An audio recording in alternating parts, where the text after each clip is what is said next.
Nous allons lire dans le psaume 49. Ne sois pas dans la crainte parce qu'un homme s'enrichit, parce que les trésors de sa maison se multiplient, car il n'emporte rien en mourant. Ses trésors ne descendent point après lui.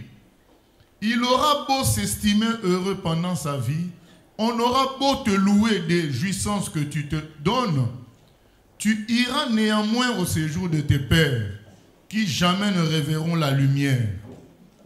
L'homme qui est en honneur et qui n'a pas d'intelligence est semblable aux bêtes que l'on égorge. Les bêtes, ils sont comment?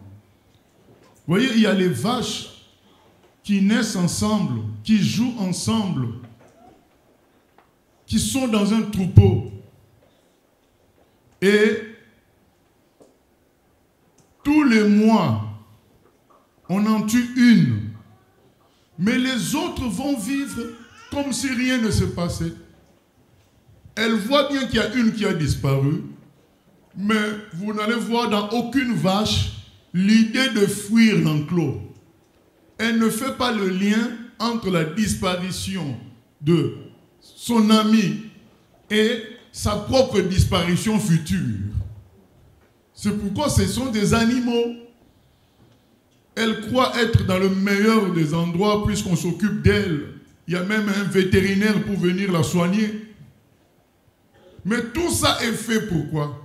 C'est pour qu'elle se fasse manger un jour.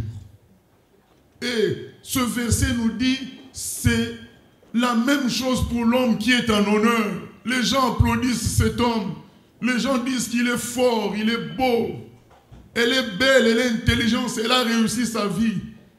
L'homme qui se croit sage, intelligent, riche, fort, a la même fin qu'un moustique. Ce psaume appelle ces gens-là des gens bêtes parce qu'ils ne réfléchissent pas. Ils ne voient pas que leur fin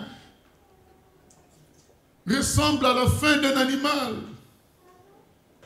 Où est partie l'intelligence? Il est devenu comme une bête. Il se laisse engraisser par le monde. Il vit. Il oublie qu'un jour il mourra. Pourquoi ne réfléchit-il pas à la solution concernant la mort? La vraie intelligence, c'est réfléchir au problème de la mort. La mort est aussi mystérieuse que notre origine. Et à partir de là, tu vas dire, mais celui qui est à l'origine de tout ceci, dis-moi d'où nous venons et où nous allons. Je veux la solution pour le problème, pour la question de la mort. Je veux la solution.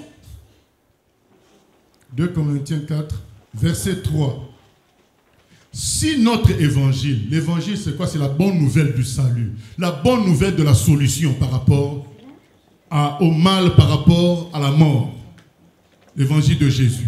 Si notre évangile est encore voilé, il est voilé pour ceux qui périssent, pour les incrédules dont le Dieu de ce siècle a aveuglé l'intelligence, afin qu'ils ne voient pas briller la splendeur de l'évangile de la gloire de Christ, qui est l'image de Dieu.